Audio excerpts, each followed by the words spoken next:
Hola gente, ¿cómo están por ahí ustedes, chicuelos, chicuelas?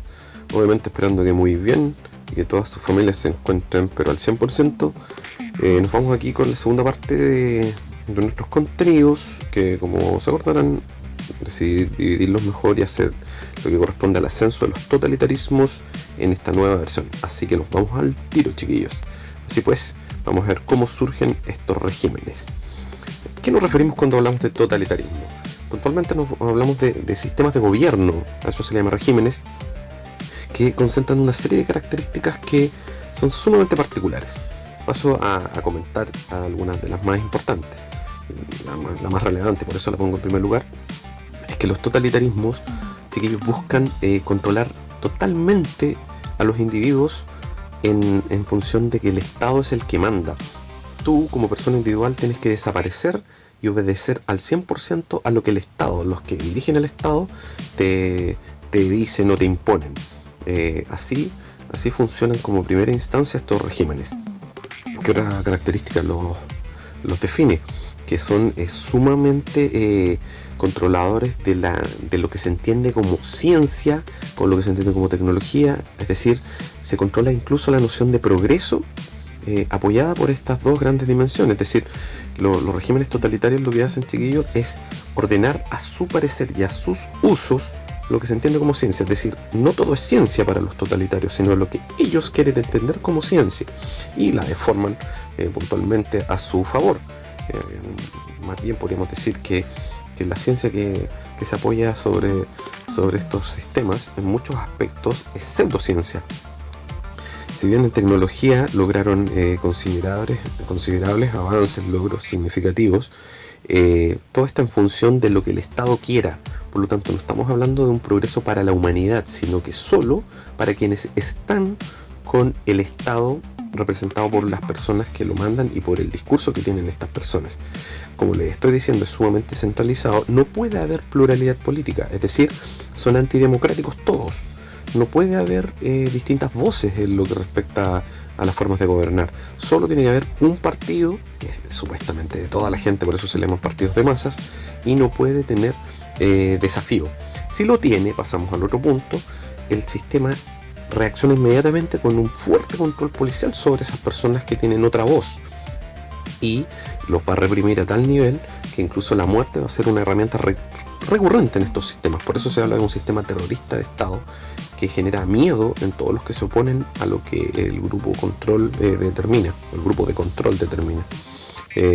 Un deseo también va a ser otro punto de renovación absoluta, es decir, los mandantes de estos sistemas, de estos regímenes, crean discursos como de una nueva sociedad surgida de su mandato, es decir, que todo lo que hubo antes de su mandato es una falsa historia, no es la verdad, son tiempos malos, el progreso, lo correcto, lo indicado llega con ellos cuando ellos a su vez están en el poder, por supuesto. Todos los individuos que ya no son relevantes por sí mismos como mera persona tienen que pensar en el grupo y siguiendo este nuevo camino de éxito supuestamente protagonizado por ellos en el mando. Y por supuesto controlan también la economía en todos sus aspectos, la dirigen coordinadamente. Como ustedes pueden darse cuenta, la palabra clave aquí podríamos situar que es el control, más bien dicho, la frase control absoluto total, ¿ya? Así, siguiendo, vamos a tener las grandes versiones de estas ideologías, que si bien tenían varias expresiones, las más notables sin duda son los sistemas estalinistas, que podríamos llamar, y los regímenes fascistas, ¿ya? El sistema estalinista lo ponemos separado porque tiene una fuerte composición comunista, producto que se desarrolló en la Unión Soviética bajo el emblema de este caballero Joseph Stalin, que gobernó con puño de hierro, haciendo lo que a él se le placía como correcto, pero sustentado en este sistema de que todos ellos están representados en el Estado y por supuesto él es el líder de ese Estado, ¿ya? Por el otro lado tenemos los regímenes fascistas, que son diferenciados acá, que tienen una gran clave, que es ser anticomunistas al 100%. Siempre se habla como que unos son, por ejemplo, los estalinistas son más asociados a la izquierda, los regímenes fascistas a la derecha. Eso hasta cierto punto es cierto solamente, debido a que si bien la derecha por lo general rechaza todo el comunismo y a la izquierda, Los regímenes fascistas, si bien tienen eso, son terriblemente socialistas también en cuanto a que buscan la unificación de la sociedad, pero con un matiz que les explico inmediatamente, que es lo que hace la diferencia entre estas dos grandes tendencias. Las más importantes versiones son, por supuesto, el nacionalsocialismo alemán y primero el fascismo italiano, que ustedes ven ahí representado en sus personajes clave. Seguimos avanzando. Estos sistemas tuvieron una proliferación bastante fuerte, o sea, nacieron con fuerza, entre otras cosas, producto de una de las grandes consecuencias de la Primera Guerra Mundial. Acuérdense el colapso económico que siguió a la década de oro del capitalismo en los años 20.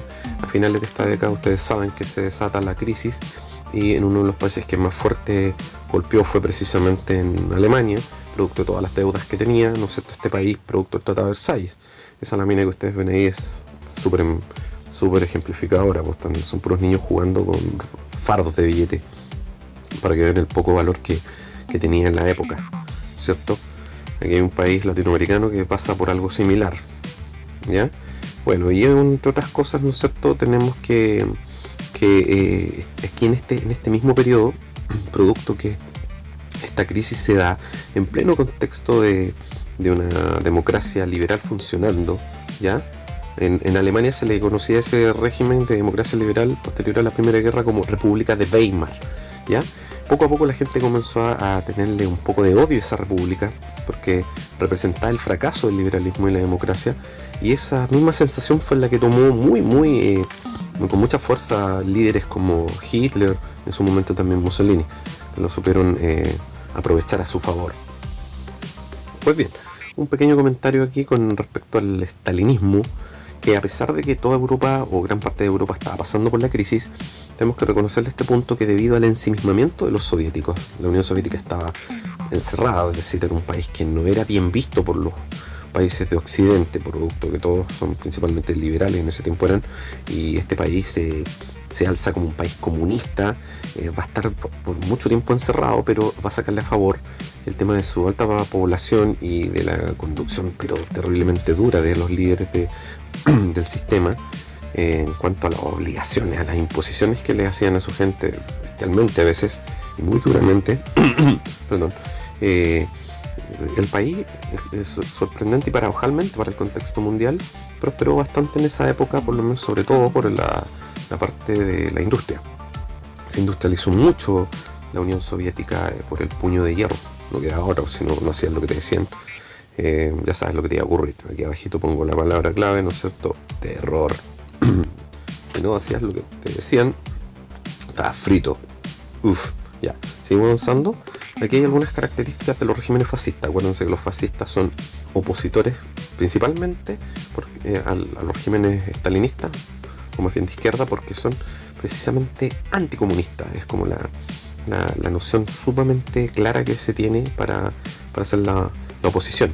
Si bien ambos son colectivistas, o sea, creen en las masas, o sea, por lo menos las venden en el discurso, que son grupos de masas o estados que representan a los pueblos, son terriblemente dictatoriales en cuanto a ese control sobre ese pueblo.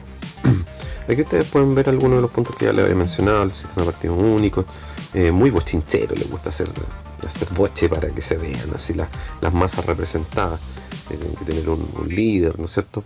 Lo voy a explicar en separado para que vean sobre todo con el nacionalsocialismo alemán. Pero se comparten varias cosas que ustedes pueden ir viendo acá. Son expansionistas, militaristas, y rechazan el Estado liberal porque lo consideran débil y porque fue el que condujo a la crisis económica. En el caso del fascismo italiano, voy a pasar aquí. El fascismo italiano surgió primero que el caso alemán, y uno de sus grandes motores de arranque fue que los italianos, particularmente este caballero que ustedes ven acá, que realmente es el segundo líder del fascismo alemán, del fascismo italiano, pero que se quedó con el sello absoluto de ser el gran líder histórico, que no es otro que el señor Benito Mussolini. Fue una persona que tomó el odio también por la crisis, por supuesto, el odio a los comunistas que no pensaban, ¿no es cierto?, en el progreso de Italia en este caso, porque son más internacionalistas, Y por supuesto también tenía un odio contra los aliados Mussolini por el hecho de que no le habían compensado su apoyo en la Primera Guerra Mundial como él quería que hubiesen compensado a Italia. Recuerden que Italia se cambió jugando bien para los dos lados en la Primera Guerra Mundial. Por lo tanto, los aliados cuando ganaron no le dieron mucha importancia a Italia, pero esto fue un signo de humillación para muchos personajes, entre medio de este caballero, que tomó ese odio y agarró mucha fuerza a tal nivel que se conoció o se hizo llamar el Duce, que viene a ser como el Dux, viene de duque, de los antiguos títulos nobiliarios medievales, ¿ya? Entonces vamos a tener que este caballero comenzó al tiro a prohibir todos los partidos que fueran en contra de él, abolió sindicatos, porque ustedes saben lo que es un sindicato, estas agrupaciones de trabajadores en las distintas industrias y empresas. Este caballero las prohibió absolutamente, no quería nadie que se le opusiera, ¿ya? Vamos a tener, aquí hay varios datos que ustedes les pido los puedan revisar, pausen el videito y los pueden ver para que no nos demoremos tanto, ¿ya? Solo algunos detallitos que es sumamente, no sé, por lo menos de lo sé decirlo, que tenemos el tema de que por qué se llama fascismo. No les había dicho que el fascismo es una rama que por lo general en ciencia política se divide, o se entiende mejor dicho, como un tronco único de dictaduras autoritarias, totalitarias más que autoritarias, ¿ya? Y que desde ahí se van a dividir los casos emblemáticos de cada país. Por eso se habla del fascismo italiano, no obstante el caso alemán y el italiano sean fascismo, ¿ya? En este caso, para diferenciarlos bien, aquí estamos hablando netamente del fascismo italiano, ¿ya? Estas son puras cosas particulares de este país, ya que, como les decía, miren, fíjense bien el desencanto por los tratados de paz que no le dejaron nada, los problemas posteriores económicos, ustedes lo saben. Los comunistas estaban agarrando mucha fuerza y estos grupos los veían como grupos equivocados, muy errados, que querían desvirtuar lo propio del país en función de un grupo universal de obreros en el poder, y por supuesto le echaban la culpa también al régimen debilitado. Este hecho que hay acá, la marcha sobre Roma, es significativo, hay que decirlo, porque es el momento en que este caballero se alza con todo el poder. Bueno, y otro puntito importante, el concepto es facho, que la palabra facho hay distintas versiones, unos que dicen que era una parte de las lanzas romanas, de los famosos pilum, ya otros que dicen que puntualmente eran las puntas de las lanzas, que significaban la ruptura, es decir, lo que atravesaba al otro, lo que rompía. Como sea que sea, es un emblema de un arma, ya, que viene a ser como, y que tiene una connotación para los italianos, en este caso bien marcada, que era el tema del ejército romano al que querían aspirar estos caballeros, así como recuerdo histórico glorioso.